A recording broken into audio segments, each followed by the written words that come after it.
Hello, this is Alex from phpacademy.org, back with another video for the New Boston.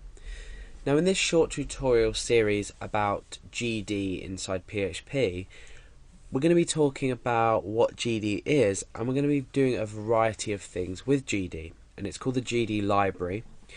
It doesn't actually come with PHP by default, so it's a library that you have to either install yourself, or because we're using the XAMPP package, as shown in my previous tutorials how to install it in Windows, GD will already come pre-installed with this.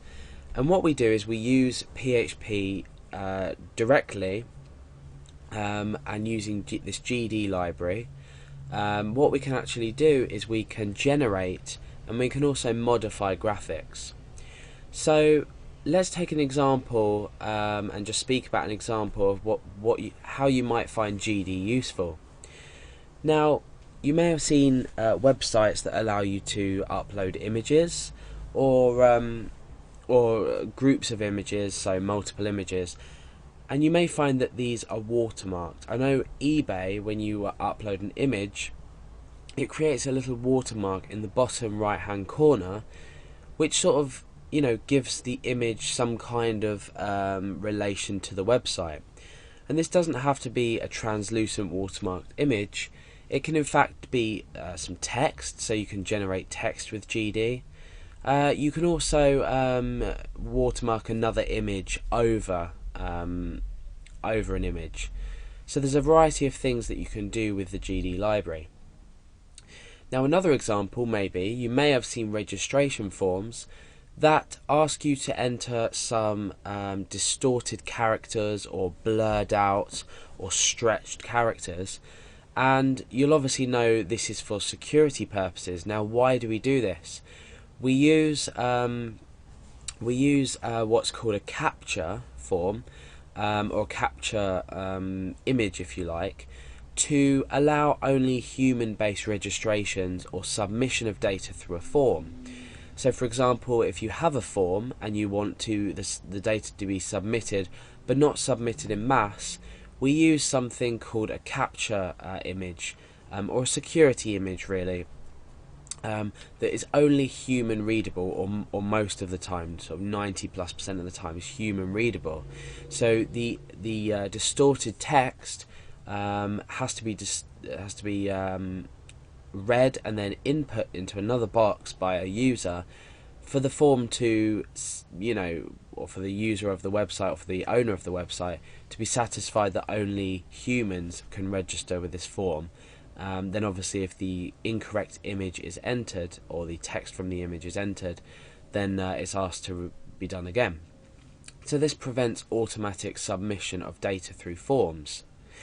Now, another way to use GHD, which is a less commonly used method but a really interesting, good way to use the GD library. And by the way, captcha forms, or security images if you like, are not always used with GD, so there's a variety of ways you can do this, but in my future tutorials that you may watch, you'll see that we deal with creating our own captcha image using GD. So we're going to be using GD to create our own and not allow a form to be submitted unless this image is correct. So now, another use, like I said, is less commonly used but a really great way to go about things is, let's say I registered on a website and I was to output my email address. So this might be anything at anything.com. Now, my email address, let's say we output on my profile page.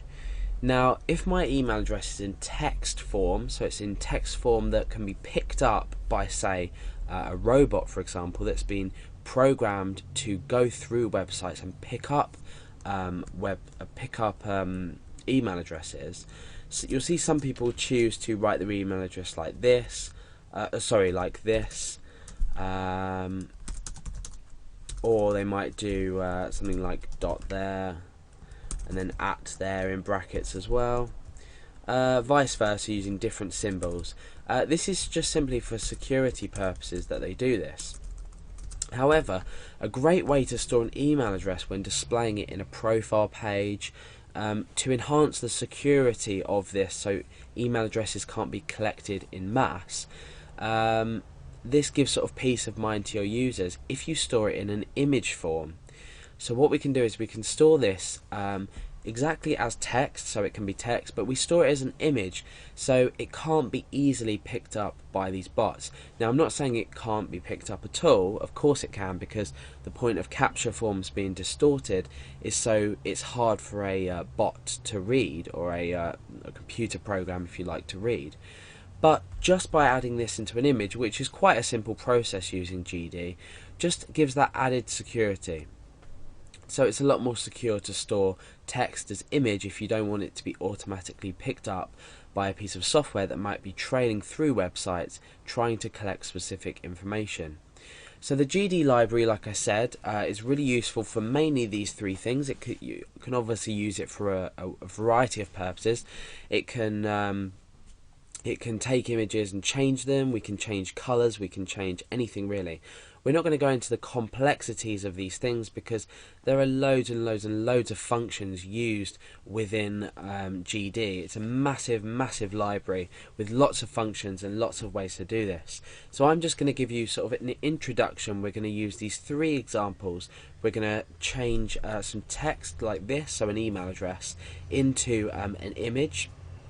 We're also going to be looking at watermarking images as we upload them, or just looking at a function to watermark images, so you can combine this with an upload script. And we're also going to look at creating our own capture form. So that's basically the GD library and what it's used for. If you are using it, if you're having trouble using it, so if the functions that you're giving that we're going to look at in other tutorials aren't working, I suggest you go and Google for GD, have a look at downloading it and installing it, but otherwise I'd highly recommend you use it pre-installed on a package such as XAMPP, like I'm using, and then it'll already be there for you installed, and it'll be available to use.